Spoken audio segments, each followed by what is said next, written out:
This isn't looking good, fleet. Hold your positions.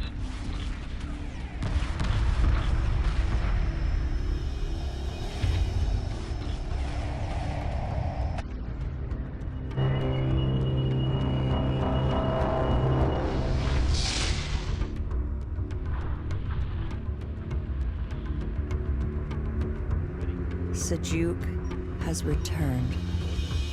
All systems online. Weapon systems fully charged. Sensors indicate large Vagar forces massing at these locations. The last of the Hiigaran defense fleet is engaging the Vagar. They are outnumbered. The Vagar must be eliminated to lift the Siege of Hiigara. Hello everyone and welcome back to Let's Play Homeworld 2 Remastered. This is the final mission. So, we must defeat the Vagar that are assaulting Hiigara. So what I'm going to do here is I'm actually going to keep my frigates, destroyers, battle cruisers, and dreadnought in the center of the map. And I'm going to send my strike groups, once I get them all together, I'm going to send my two groups of strike craft to the sides of the map, and we'll see why I'm doing that in a minute. Copy. Strike group acknowledged. First, we need to get everyone organized.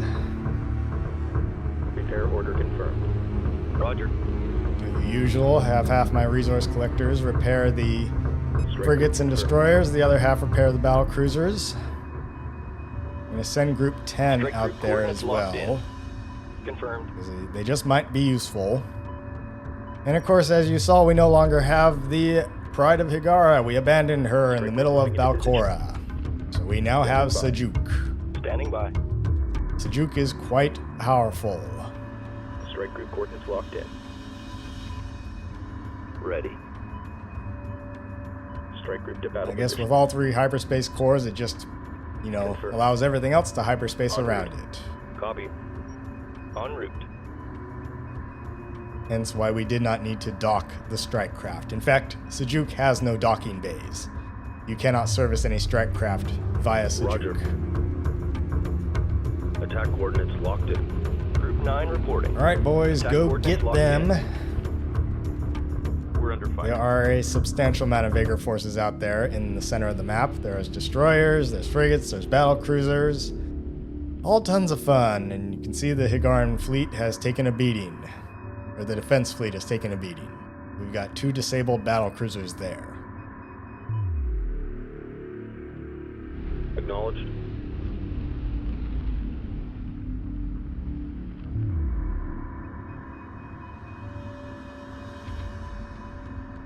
Multiple mothership-class signals detected.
Alright, well, what might these be? These mothership-class vessels do not resemble any known Vagar design. However, sensors indicate similarities to Bentusi technology. They are not responding to hails. Stand by for combat. Scans of the hull indicate it's immune to conventional weapons. Bring Siege to bear. Bring Sijuk to bear. Bring Sijuk to bear. Okay. Strike group Calm coordinates down. locked in. Sheesh. We're Alright, occupied. so for those of you who know your deleted Strike group Homeworld under enemy content, attack. Homeworld 1 content, then you'll recognize these as the planned Initiating TMAT hyperspace megaships. jump. These were meant to be this enigmatic race of pirates, but they had Resource trouble with the collector under starfish attack. design for these objects. Repairs And initiated. they could not get the Service collision complete. detection correct Strike group between the prepare for spaces assault. of the Strike group arms. to battle So that's why they were position. taken out of Homeworld 1. 9. But Attack they got vector reused waiting. here. Strike group reports hostile. So this is what Makan Exit meant by a coordinates dark confirmed. cloud gathers over Getting Hiigara. anchor Copy. These were the ace up his sleeve. Analysis indicates the unknown Vagar vessels are surface bombardment platforms and are preparing to attack. Dispatch interceptors to target any missiles before they can enter the atmosphere. Missiles must be destroyed before they can reach this debris field. Enemy missile launch sequence Strike group moving into confirmed. position. Okay, so the only way to take these things out is with Sijuk. You need to perform tactical hyperspace jumps around the map to destroy them. Sijuk itself has very impressive weaponry from various cannons and guns, and a Resource very collector massive under attack. phased array cannon that it can shoot at this thing. Strike So group, it's prepare many for times assault. more powerful than the Dreadnought.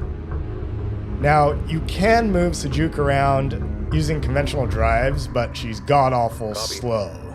Stay Although on she top. does move about like 31 meters per second faster than the Dreadnought, surprisingly. But anyway, tactical jump her around the map. I'm going to start with the ones on the edges and work towards the one on the center. Keep an eye on the sensors manager because these platforms, like they said, are launching Copy. missiles. And you'll see these small little red dots and red diamonds moving down the map in single file line from these platforms. Strike group prepare These for are the assault. missiles, and annoyingly, they're hard to Standing by. spot because the remastered version makes the Strike group dots attack really, order really confirmed. small. These missiles are not super duper fast, but you need to intercept them before they reach that line, because once they reach that debris field, they will dive down towards the surface of Hiigara. So, and you won't be able to catch up to them once they get to that point. Group 2 reports victory. It takes Sijuk several shots to destroy one of the platforms, and as you destroy the platforms, the frequency of launches increase Copy. from the other Group platforms. 3 So reports victory. these missiles will start Strike coming group out more and prepare more for and more. assault. So that's why I position my Strike strike group attack order craft confirmed. at these various points so Copy. they can intercept Strike these. group attack order confirmed. Roger. Strike group receiving fire. One planetary bombardment platform destroyed. Alright, I also decided to target Ready. the ones on the sides of the map first because they have shipyards around them. Acknowledge. Thankfully, Sijuk can take a pretty severe beating, so I'm not worried about her being destroyed. Strike group prepare for And by the assault. time we destroy the side Roger. platforms, the capital ships should have dealt with the opposition in the center of the map, and we can then move them Attack up vector laid in. and have them intercept and shoot down the missiles from the 9 center copy. platform. Attack run initiated. Drawing heavy fire. Okay. Well, Strike group we under might enemy lose attack. a group of strike craft here, but that's okay. Now, I've read that these missiles are the atmospheric deprivation weapons that the Titan used to destroy Karak in the first game. Coordinates locked in. But if we see one of them hit, it really just looks more like a big nuke. Whereas the burning of Karak, if you remember from the first game, was literally this massive explosion and a spreading firestorm. Again, the way these things work, according to the lore, is that they kind of ignite the atmosphere and burn it away, which is like, 100 times worse than a plain old nuclear weapon. And again, there's that apocryphal story that scientists were concerned that nuclear weapons would ignite the Earth's atmosphere and burn it away, which is theoretically possible, but in reality it wouldn't happen. It would require a nuclear weapon Strike group under of enemy attack. insane magnitude. So, yeah, it's pretty much Reports impossible. victory. Ready. Note that at the bottom there, Hiigara has a population of 180 million. It can withstand like 5 or 6 missiles before it's game over. Personally, I find that population to be a bit too small. I doubt that the Kushan killed off all of the Titan citizens on the planet and then repopulated it from scratch when they returned in Homeworld 1. But then again, we don't know at what rate the Hiigarans reproduce or how long they live. So, I mean, for comparison, the United States alone as a country, just has a population of over 330 million, Prepare for right? assault. And that's just a country. Strike group Not to receiving mention, fire. I'm not even talking about the entire planet. But if we're to believe that Hiigara, an entire planet, has a measly population of 180 million, I don't know about that. Strike group And it's under like the enemy seat attack. of the Hiigaran Empire. You think it would be quite a bit bigger. Strike group moving into position. Copy. Strike group reports hostile contact. Let's just keep shooting down those missiles and have Sejuk just keep shooting at the Group 2 platforms. reports enemy contact. Strike group reports hostile contact. Heavy fire confirmed. Alright, what I'm doing here is, the problem is that these missiles are fairly fast, and once they get, if they get past your strike craft, you kind of won't be able to catch up to them. So it actually behooves you to Strike group attack. build confirmed. a handful of squadrons of destroyers, of interceptors, because the interceptors can catch up to them if the missiles fly past them. Group 9 copies. Group 2 Yeah, that's kind of a mistake I made. Lock all weapons on target. Alright, as you can see, my frigates and destroyers there are taking the ones out in the center. I got one.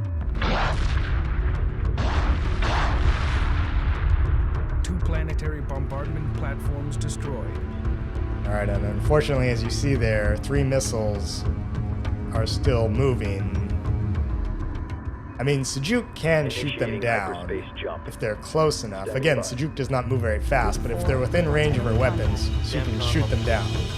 Group 3 reports enemy So in contact. retrospect, Okay, I should you're good to have go. built some Strike more group to battle position. interceptors Ready. quickly, We've got right? enemy I should have contact. had one of my carriers 9. build a fighter Interceptor facility, squadron build up a bunch of Exit squadrons of coordinates interceptors, and have them just solely go after Standing by. those Strike missiles, group reports those 3 hostile missiles that I contact. missed there. Bearing to target. Ready. Strike group attack order confirmed. Light Yeah, fire but I only got 1 squadron, Show no and mercy. they're not going to catch those We're under missiles. fire. They're way on the other side of the map. Acknowledged. Acknowledged. Ready. And we do Ready. lose quite a Strike number group of receiving our fire. fleet units Strike here. group, prepare for assault. Reporting. This is the final Resource battle. collector under attack. The final glorious battle Strike for the group, survival of prepare for Hiigara. Interceptor squadron complete. Roger that trailer, I see him. Ready.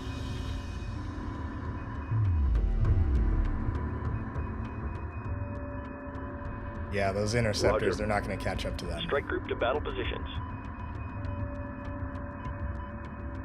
Roger. Strike group to battle positions.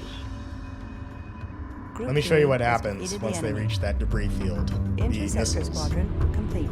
Repairs And initiated. there we go. See, it dives Collector down, taking enemy fire. and it starts entering the atmosphere. Standing by. They're not going to catch them. Battle cruiser under attack. Pursuing targets. Resource collector under And attack. we'll see what happens when they hit. Resource collector taking enemy fire. Resource collector taking. There's one. Hiigara reports missile impact. Catastrophic damage reports coming in. Engaging targets of opportunity. Resource collector under Second attack. impact detected. Ready. Geothermal activity. Third impact confirmed. Well, I mean, at least we still have 21 million here, and yeah, Hiigara will be saved. We knocked the population down a substantial amount, unfortunately, set to full power. when we missed Reporting. those 3 missiles. Resource As you can see, the missiles are not hard to destroy. They're very weak, but when they slip past the corvettes cannot catch up with them. Anyway, let's just get rid of this last platform, and it's about to go. Pursuing targets.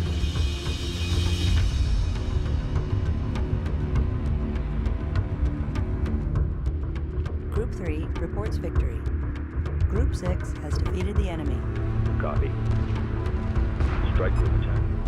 Scans confirm the final planetary bombardment platform has been destroyed. Sensors indicate several Vagar ships are fleeing to hyperspace.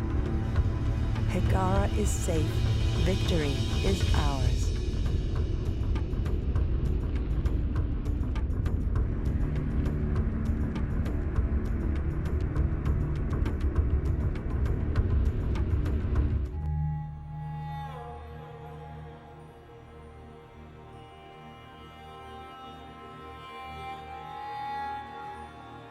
Karen became the Sajukkar, the Chosen One, and custodian of the Three.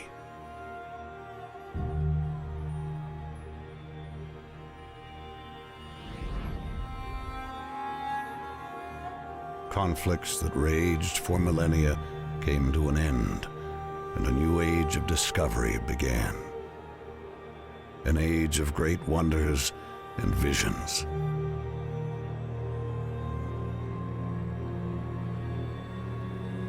But one secret remained.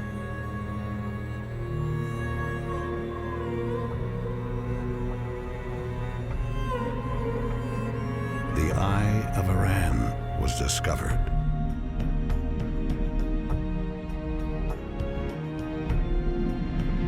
It was opened by the power of the Three.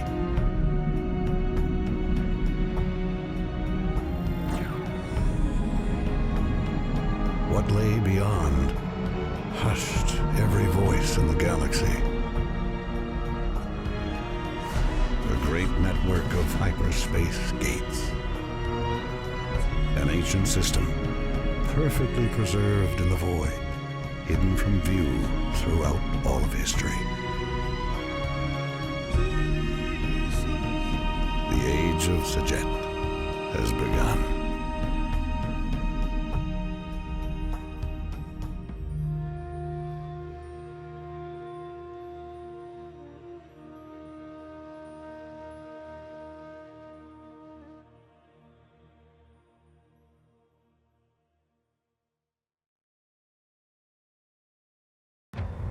Well, everyone, that was Homeworld 2 Remastered.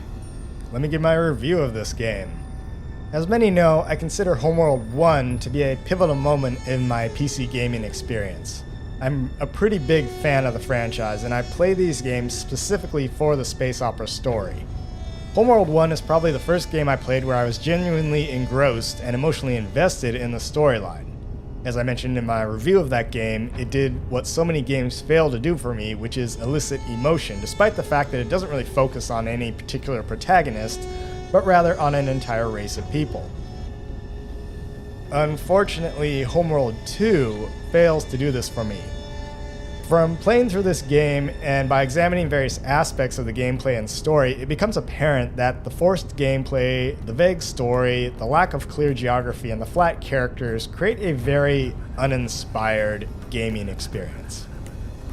With regard to the gameplay mechanics, the dynamic difficulty is undoubtedly the worst aspect of this game. It puts you in these ridiculous situations and ensures that the enemy always has an unfair advantage in both numbers and firepower. Effectively, it removes player agency and it creates a contrived sense of helplessness because you're not so much fighting the enemy, but rather you're fighting the computer. And there's really no way to win. Classic naval tactics call for striking the enemy first and with overwhelming force. Unfortunately, this is impossible in Homeworld 2 because the computer always has the advantage. Naval warfare is one of attrition, where defense is usually weaker, and taking the initiative and having a strong offense is usually paramount. In naval combat, a superior force usually wins, but more importantly, a superior force that strikes effectively first will win. Sadly, Homeworld 2 seems to want you to fight in a very defensive manner, and there's no way that any naval commander in their right mind would hyperspace into these situations and say, "Oh yeah, I think the odds are in our favor." Effectively, the game puts you in a position of an inferior force every single time. It's like being Taffy 3 during the Battle of Samar during Leyte Gulf in 1944 each and every mission. You're constantly in a situation of desperation and inferiority, and you have to fight the mission in a specific way to prevail. That being said, if the Vaegar had simply adhered to the principle of concentrating and massing of forces, then they could easily crush the Hiigarans each and every time. Patch 2.0 of the vanilla remastered version of the game severely unbalances the units, and the game pretty much becomes unplayable. It's a real shame that Gearbox abandoned any further support of the game after the release of that patch. Only the Player's Patch mod manages to rectify this, and thus I shamelessly lowered the difficulty scaler all the way down to 0 just so I can make it through the game without feeling constantly hassled by the unfair mechanics. In other words, I just wanted to get through this damn game, and I didn't care if I essentially put it on super easy mode.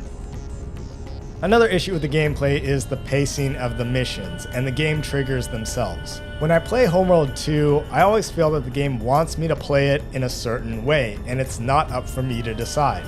The rock, paper, scissors nature of the units and the extremely conservative caps on the game force you to create a very well-rounded fleet or suffer the consequences by having a numerically superior enemy crush you with the appropriate countermeasures. The alternative is to cheat and kind of retire your fleet, which you fought so hard for, in order to enter the next mission without feeling overwhelmed. Furthermore, I'm greatly bothered by the game's constant triggers that hurry you along like a parent that's trying to get their kids out the door to school in the morning. Like, hurry up, we gotta go quickly, off to the next mission. If you trigger something too early in a mission without being prepared, you'll find yourself getting steamrolled over by the massive Vaegr forces that come at you. The game also promptly ends missions when you've completed all of your objectives. It's as if to say, there's no time to waste, hurry up, we gotta go to the next mission pronto. The game just rushes you along at its own pace without giving you any time to mentally decompress or rebuild your fleet before it jumps you into the next naval mismatch. It's likely that this was meant to address the complaints of slow pacing in the first game, but it instead comes off as very hurried and very heavy-handed. The second major letdown of Homeworld 2 is the story, and oh boy, where to begin. By and large, the plot is way too vague, and it attempts to create this air of theology or mythology by filling your ear with all sorts of vague exposition. The problem is that whatever payoff the story was aiming for falls flat because it had a very weak setup to begin with in terms of plot points. Retrospectively, the developers are at least aware of this, and they understand that in trying to create a more epic story, they did not automatically create a more awesome story, and it kind of crossed the point of diminishing returns. Homeworld 1's story worked because it's just a simple road trip adventure story, and there's a simple reason for you to continue. In the third mission of that game, Karak is destroyed, so the Kushan had nowhere to go except forward. This also abides by the military principle of objective. Nearly every publication on military principles will list objective or goal or aim or mission as one of the terms. In Homeworld 1, your objective is simple: reach Hiigara. You're always moving towards something. While the story of Homeworld 1 was told in a sort of semi-mythical fashion, almost in the tradition of an oral history, it's still grounded within a reality, and it gives you just enough information to fill in the gaps. In contrast, Homeworld 2's story is trying to go for this epic space opera feel, but the problem is that it gives you ambiguous explanations as to the significance of these three hyperspace cores and the role that they play in the galactic scene. The historical briefing document, Prelude to the End Times, gives you some more information, but you'd have to read that prior to playing the game, and even then there are significant holes in the plot. During the game, the Bentusi provide you with minimal cryptic exposition and promptly send you chasing after these progenitor relics in an effort to unite the three cores and quote-unquote fulfill your destiny. What exactly that destiny is, the Bentusi never elaborate on. It's only in the end cutscene that you learn that Karan is the chosen one, the Saju Kar, and that the three hyperspace cores are actually the key to unlocking the Eye of Aran, a network of hyperspace gates around the galaxy that presumably transforms the galactic trade routes and politics or whatever, but we never find out why that's really important. In effect, Homeworld 2 takes the hard science fiction reality of the first game and replaces it with this mythological tale where the character of Karen Sajet is elevated to these messianic proportions by the end of the game, right? The Age of Sajet. There's little justification for this in the story, and it doesn't really fit within the established parameters of the Homeworld universe. Furthermore, the story lacks any really compelling plot points. You'll notice that there are not really any moments in the story that hit you hard in the gut, like Mission 3 of Homeworld 1. There are no real points like that in Homeworld 2 that compel you to continue on, that give you no other choice, where you realize that we have to complete this journey. Rather, in Homeworld 2, you're simply told that the three hyperspace cores are the key to everything. They were built by these godlike legendary progenitors, so go get them. So you spend the whole game hyperspacing around the galaxy in pursuit of the MacGuffins. The weak story is also hindered by the vague geography of the game. Like in Homeworld 1, the geography is very apparent. You start out in the dark and foreboding reaches of the Outer Rim at Karak, and the backgrounds become brighter and brighter as you progress toward the center of the galaxy and Hiigara. It was an immediate visual indication that you're advancing towards your objective. In contrast, Homeworld 2 does not have that clear sense of geography. Unfortunately, apart from some concept art, there is no official galactic map showing the locations of these various places and where they are in relation to each other. Like, where was Tanis Base exactly in the Great Wastelands? So when I think of Homeworld 2, at least as far as the skyboxes go, I think of the colors orange, red, and brown, because so many of the backgrounds in this game seem to have those three colors, and it gets really repetitive, in my opinion. I mean, you spend 3 missions within the Karos graveyard looking at this butterscotch-colored skybox. For a game that's all about going around the galaxy on a journey, they've apparently taken away the map and given the player only vague directions. As for the enemies, the Vaegir and Makan are really basic antagonists. Apart from their ship designs and more specialized application, the Vaegir are just this generic, marauding force, akin to the Mongols or some barbarian force sweeping over the land. Makan himself is really just your generic bad guy, and we have no real justification to dislike him other than the fact that he's invaded our space. Now, the Homeworld 1 series, as I mentioned, has never really been focused on characters, with the exception of the prequel Deserts of Karak.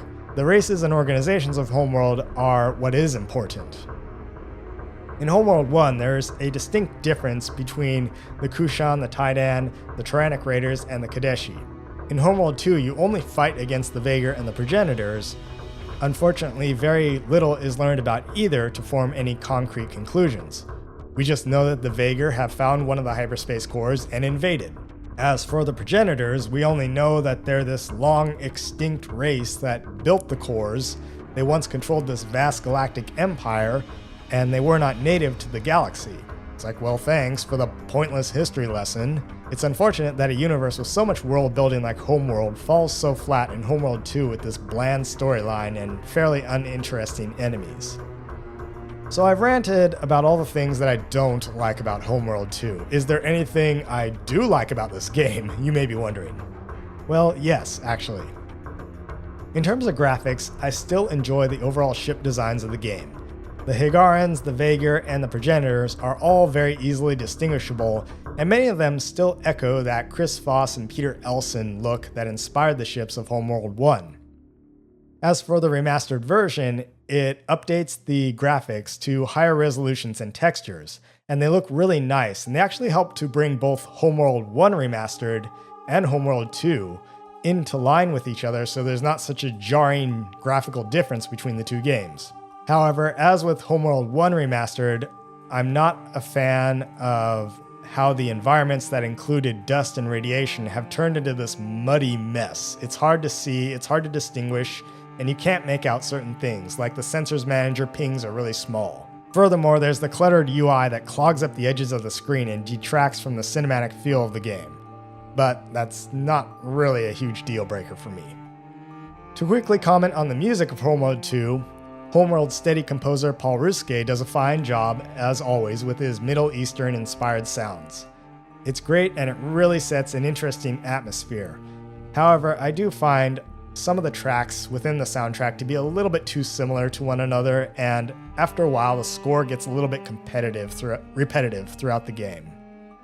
The controls of the game do feel a bit more polished and easier to play. I mean, that said, I never really had much of a problem with the controls in Homeworld 1, but I do feel that the controls in Homeworld 2 are a slight improvement. I do like the addition of strike groups that you can form in the game, and I feel that it's a much more natural way for the game to model the combat. I also like how strike craft were built in squadrons. Again, they're technically flights, but yeah, I suspect that that was such a feature which was necessary to support more units on the screen at any given time. Now, from what I understand, the currently upcoming Homeworld 3 will not have you building squadrons anymore. Instead, you'll go back to building individual strike craft. Overall, I would give Homeworld 2 Remastered, and Homeworld 2 at that, a fairly generous 7 out of 10. I mean, it's good in some respects, but it falls flat in others. It still has that Homeworld look, but it fails with regard to its weak story and forced gameplay mechanics. If the story were more coherent, if it were better written, and if it had proper setups and payoffs, then I would be more invested in it. Had the gameplay been less forced, then I think the pace of the game would have felt more natural. Ultimately, I still feel the same about this game when I first played it back in 2003. It's a really underwhelming Homeworld game, and it just doesn't leave the same impression on me that Homeworld 1 did back in 2000. I don't feel that the remastered version really did anything revolutionary with Homeworld 2 because, again, it's essentially a modified Homeworld 2 engine anyway. However, since Gearbox updated the vanilla remastered version to 2.1 and horribly unbalanced it and then promptly abandoned any further support, I can only really recommend playing Homeworld 2 Remastered with the Player's Patch 2.3 installed, and with the difficulty scaler significantly reduced, much like with Homeworld 1 Remastered. So, anyway, that is my review of this game. Thankfully, now that I've done this LP with the Homeworld Remastered versions, I can probably just get that off my chest. I can uninstall the game, and I do plan to do a playthrough of the prequel Deserts of Karak. And of course, Homeworld 3 is literally around the corner, and I plan on doing that as well. I am excited to see what happens with the story of Homeworld 3, but I am cautiously optimistic about it because, we just don't know anything about the story, and we have only a couple of videos to kind of glean something about the gameplay. The silver lining with Homeworld 3, though, is that it is being developed by Blackbird Interactive, who did a really great job on Homeworld Deserts of Karak, so it's good to know that we have some of the original plank owners of Homeworld 1 still aboard. So if Deserts of Karak was any indication, then I think that Homeworld 3, at least in terms of gameplay and possibly story, will at least do the series justice, and hopefully it'll conclude the trilogy of games off very nicely. So, but that is to be seen, and we will see about Homeworld 3 when we get to Homeworld 3. In the meantime, enjoy these and the upcoming Deserts of Karak. So, thank you.